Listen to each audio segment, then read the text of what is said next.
Truth Lies in Bedtime Stories from See-Through News. Series 5. A Classical Chinese Dirty Joke Told Thrice by SternWriter. Episode 1. First Time.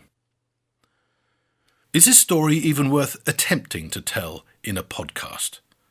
I mean, what are my chances, simply by means of whispering in your ears, of landing a more than 1,000-year-old dirty joke I learned nearly 40 years ago? The joke, by the way, is not only filthy, but in Chinese. And not just modern Chinese, but classical Chinese, their equivalent of Latin. Now, this wouldn't necessarily be a problem were it not for the fact that it's a visual joke that hinges on you being able to read Chinese script. I mean, this is ludicrous. The entire setup requires you to know how to write 3 relatively common Chinese characters, meaning big, great, and heaven. What chance then of my English words delivering the punchline, for which you need to be able to visualize the more obscure Chinese character, meaning to swallow? And having made this quixotic attempt to translate a Tang dynasty joke, I'm then going to tell it to you a second time and then a third. Now, second time round, I'll be passing on a story a student flatmate friend told me about his foolhardy decision to try and remember it years later, with no props or safety net, in a social situation of extreme tension. Well, I like a challenge, so I'm up for it if you are. Here goes. The setup is actually very straightforward. It's almost a Tang Dynasty version of 2 men going into a bar. It goes like this. Many years ago, atop 2 neighbouring mountain peaks were a Buddhist monastery and a Buddhist nunnery. Every day, at the crack of dawn, it fell to one of the junior monks and one of the junior nuns to go down to the river between the 2 peaks to collect water for the morning ablutions. The young monk and the young nun would hoist a split bamboo pole onto their shoulders, attach 2 empty pails, and then make their way down narrow mountain paths to the stream in the foothills to fill them. One day, the water collection chore falls to a particularly winsome young nun. As she approaches the fork at the bottom of the mountain where the paths from the monastery and nunnery meet, a particularly lusty young monk blocks her way. "I'm a sporting man," declares the lusty monk. "Rather than just simply having my way with you, I'll ask you a riddle. Answer it correctly, and you may continue unmolested. Get it wrong, and, well, I'll have my way with you." The water being needed, the path being narrow, and clearly finding herself in a joke, the winsome young nun agrees to the lusty young monk's terms. The monk faces the nun, spreads his feet wide, his arms wider, and asks, "What character am I?" The nun replies, without hesitation, "You're clearly Da." Now, I should explain here that the monk's pose resembles the common Chinese character Da, meaning big. It looks like a headless sick person with their feet planted wide and arms outstretched. "Ha!" cries the monk, delighted. "Wrong! I'm not Da. I'm Tai." Okay, pay close attention here. The Chinese character Tai, which means great, is identical to the character Da, meaning big, remember, with one critical addition. Between the spread legs is an extra downward stroke that looks, when you think about it in this context, not to put too fine a point on it, like a massive cock. Lusty monk starts to advance towards winsome nun, who says, "Wait, you claim to be a sporting man, so permit me a riddle in return. If you answer correctly, you may proceed, but if not, you must let me pass unmolested." The water being needed, the request being reasonable and clearly finding himself in a joke, Lusty Monk agrees. Winsome Nun removes the pails from the split bamboo pole. She then balances the pole on her head before adopting the same pose the monk had, legs apart, arms stretched wider. "What character am I?" she asks. The monk replies straight away, "You're Tian." Now, if at the top of the character for big you add one extra horizontal stroke, it turns into the character Tian, meaning heaven. Lusty monk starts to advance, but Winsome Nun says, "No, I'm not Tian. I'm Tun."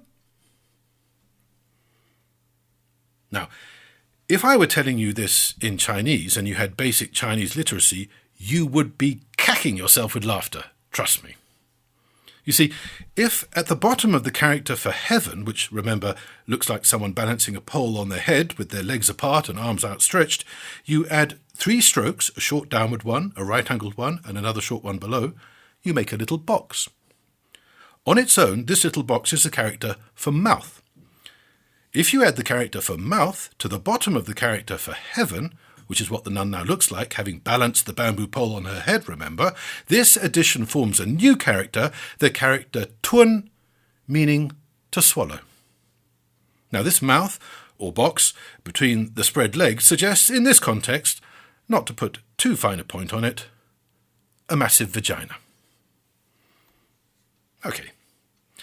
Maybe you wouldn't be cacking yourself, but you must admit that as painfully explained jokes go, this one has more legs than most. At the very least, you might be able to imagine what a thrill it was for an undergraduate Chinese major to stumble across this 1,000-year-old dirty joke. To put it in context for me, I just spent years being overawed by the exquisite poetry of the Tang dynasty poets like Li Bai, Du Fu, and Bai Juyi. The more layers of untranslatable genius were revealed to me, the more I felt I was barely scratching the surface of these literary demigods. With this joke, they suddenly revealed themselves to be mortals, up for a smutty snigger, even if it was wrapped in calligraphic allusion. It was like finding the Queen sparking up a crafty fag inside her horse-drawn carriage, or asking the Queen Mother to pull her finger.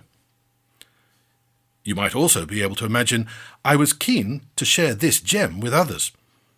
As you're now painfully aware, it's never a good idea to explain a joke after you've told it, and it's a worse idea to explain it in order to tell it. In episode 2, second time, I'll explain what happened when I told this joke to one of my student flatmates who was not studying Chinese, and what happened when, years later, he thought it might break the ice with a tableful of Chinese VIPs.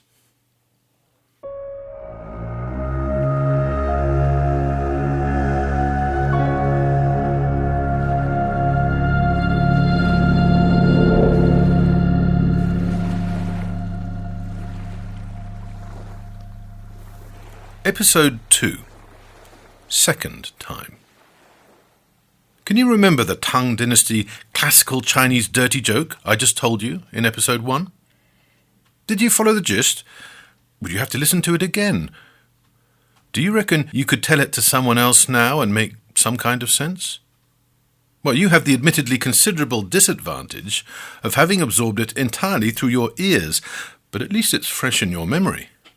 Maybe the two things kind of balance each other out. Anyway, you now find yourself in a similar situation to one of my flatmates at university. Let's call him Mark, as that was his name. Mark is one of the smartest people I know. When we shared a flat, I was doing my undergraduate degree in Chinese, and he was doing a PhD in artificial intelligence. Each of us enjoyed hearing the other explain what he did. What for Mark was bog-standard 101 computer science struck me as voodoo magic, and vice versa when it came to Chinese. So when I discovered this millennium-old gem of classical Chinese smut, Mark was one of the first people I tried telling it to. Equipped with 2 beers, pencil and paper, I made sure he got the key points, showing him the characters for big, da, great, tai, heaven, Tian, and to swallow, Tuan. As I thought, Mark loved it. He may have had a big brain, but his mind was as deep in the gutter as any 1980s-era student. This joke appealed to both smart Mark and to smutty Mark. We graduated the same year. Like lusty monk and winsome nun, our lives took very different paths, geographically and career-wise. Still, as the years passed and we entered different worlds, we stayed in touch. I joined a Japanese trading company in London and started flying around the world, trading textiles, taking business trips from haute couture clients in Milan and Tokyo to factories in Karachi and Jakarta. Mark went to California to work for NASA, designing the software control system for the Mars rover project. That was about as far as my understanding of the technicalities of his job went, but as he'd tell me when our paths would cross, or we'd speak on the phone, his job wasn't all bleeding-edge high-tech and staring at screens. Mark was also a very sociable, easygoing, heart-and-soul kind of guy. Character traits not, shall we say, shared by everyone in the computer science community. Consequently, he was often asked to take visiting delegations on tours of his NASA facility and to entertain them in the evenings. Once, there was a delegation from the Chinese space program. Now, this was still the 1980s, so this was a very unusual visit. China had only just allowed its own citizens to buy a train ticket to another province without an internal visa, and the Chinese space program was in its infancy, only just reaching out to the rest of the world. Mark was delegated to take this delegation.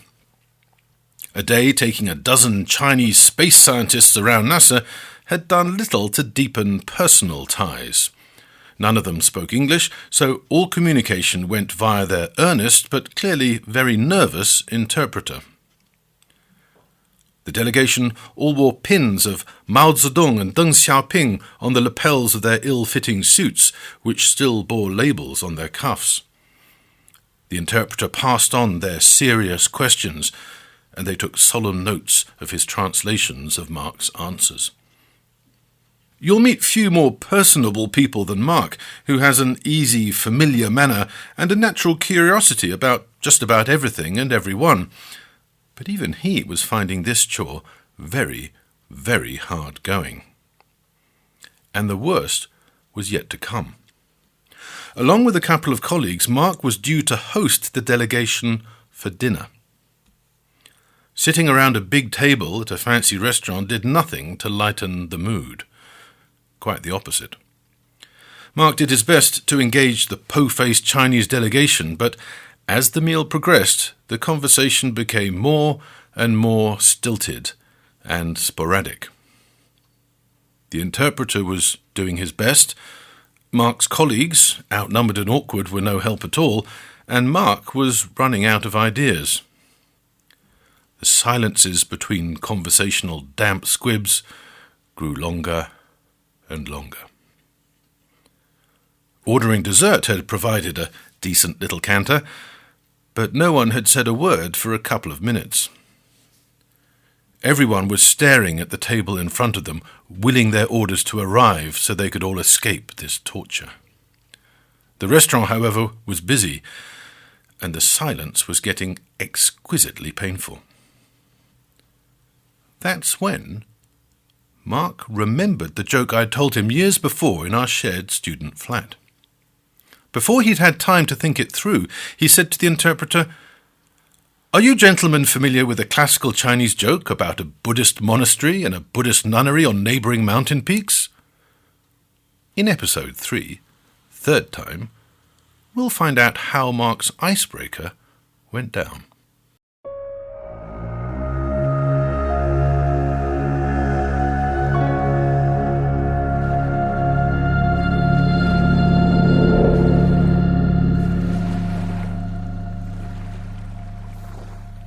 Episode 3, third time. As the interpreter translated Mark's unusual question to his hatchet-faced colleagues, Mark's NASA co-workers looked at him with raised eyebrows. Mark beamed back at them, oozing confidence. But as he tried to remember the details of this elaborate joke, his own brow gradually began to furrow. There was no turning back. After an hour of, "Where are you from in China?" and "Do you like Chinese food?" everyone at the table was desperate for a fresh topic, and this one seemed, well, intriguing. The interpreter asked Mark to repeat the question a couple of times, and eventually all 12 members of the Chinese delegation confirmed they were indeed unfamiliar with this particular story. When his NASA colleagues said this was a new one for them too, they were unmistakably smirking. Mark was still styling it out, though. The pause for translation had given him some breathing space to recall that moment with the beers and the paper and the pencil, and he was pretty sure he remembered the bare bones of the story. But it now occurred to him, even in Chinese, the bare bones of the story wouldn't hack it. This joke was all about specifics.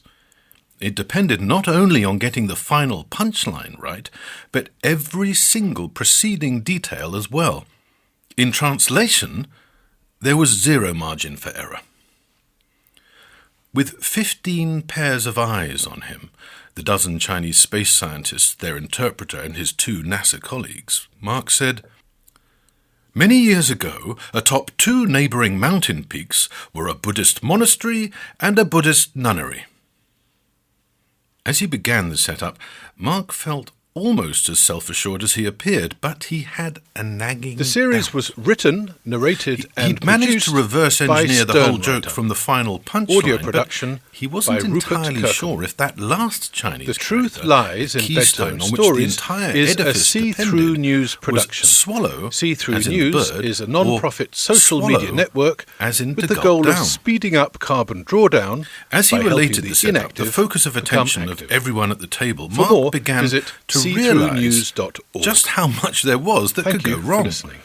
He was, to use an electrical engineering analogy, dealing not with room lights that worked independently, but with a series of fairy lights. If one failed, all of them would. The success of each stage depended on him remembering all the individual characters, or at least their English translations. He had a dim memory of me with the pencil and the paper along with the beers, but had of course long forgotten what the characters actually looked like. He could only remember the English translations. Or could he? Mark got to the first hurdle, the character for big. Now he was pretty sure of this one, and, sure enough, albeit after a few tense seconds of translation delay and clusters of black-haired heads conferring, his guests had clearly got it. This provoked no more than solemn nods of recognition, but then this bit wasn't the funny bit, just the setup. Still, Mark's colleagues were at least showing signs of being impressed at this response, as the interpreter wrote down the character da in his notepad. He even stood up to demonstrate its resemblance to Lusty Monk's pose. This interlude gave Mark a bit more thinking time ahead of the first big test. He was almost certain the next character meant great, but 2 doubts were starting to loom. A, would this English word work in translation as a Chinese punchline? And B, would his guests be shocked and appalled that, however elegantly concealed, he just made a knob gag at a formal dinner? With everyone now up to speed on stage 1, Mark resumed. With more confidence than he was feeling, he delivered the first test. "Ha!" cries the monk, delighted.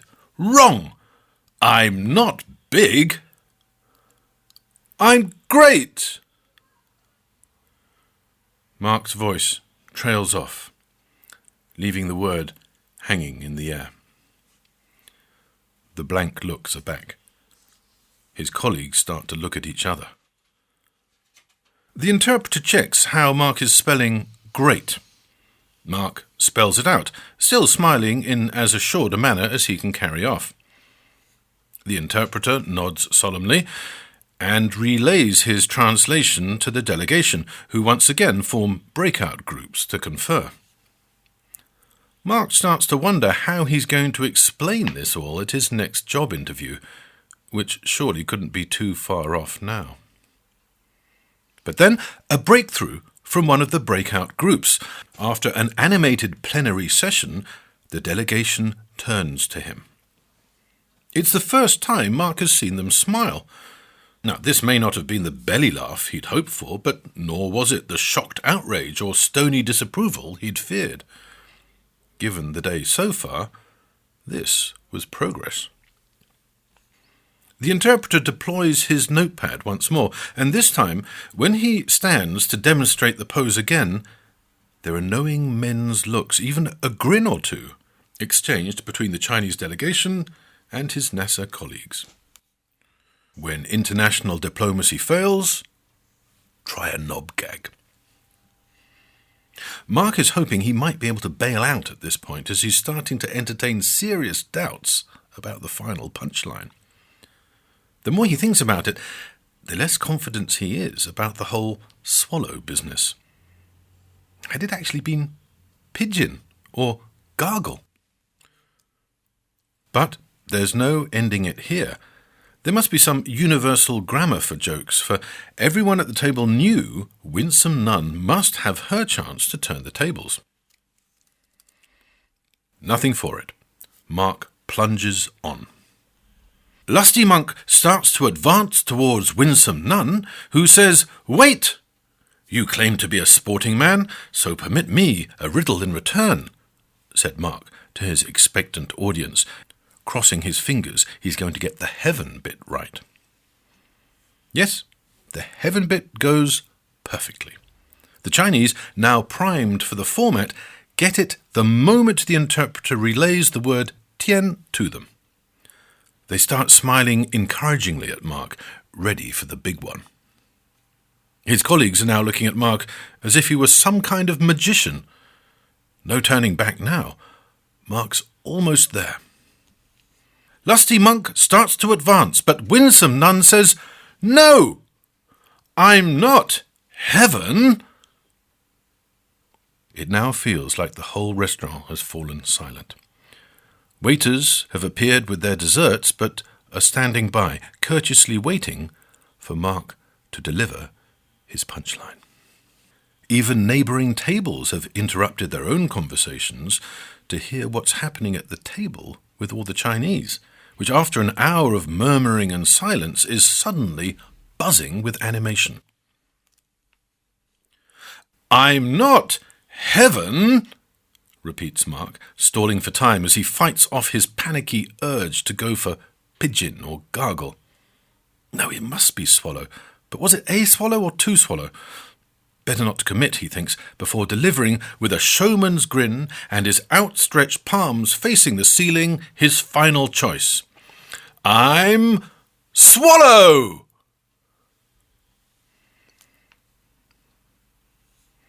Tumbleweed. Crickets. The waiters start serving the desserts, and the neighbouring diners pull faces at each other before resuming their conversations. But a current of tension remains around Mark's table. The interpreter relays the punchline, the breakout groups form and start brainstorming. His NASA colleagues turn back and forth from Mark, still grinning his fixed rictus, to the delegation, like spectators at a tennis match, wondering what will happen this time. Mark is starting to think about job interviews again, and just as he was about to try styling out the least graceless climb down, one of the delegation lets out a eureka yelp. He scribbles a character down on the palm of his hand as he shouts his solution to his colleagues. A split second of processing, and then... well, it's nothing short of a triumph. The entire delegation is red-faced with mirth, breathless as they repeat "Turn! Turn!" to each other. Theirs is now the liveliest table in the restaurant. As the interpreter explains it to his NASA colleagues, Mark struggles to resist the urge to lean over and find out what the actual character looks like. He still has no idea if it's the bird or the verb. Instead, he maintains his sepulchral, oracular poise, accepting the backslaps and plaudits of his colleagues and guests. This is cross-cultural communication at its finest. Jokes just don't get any better than this. So, there you have it. A classical Chinese dirty joke told thrice, as promised.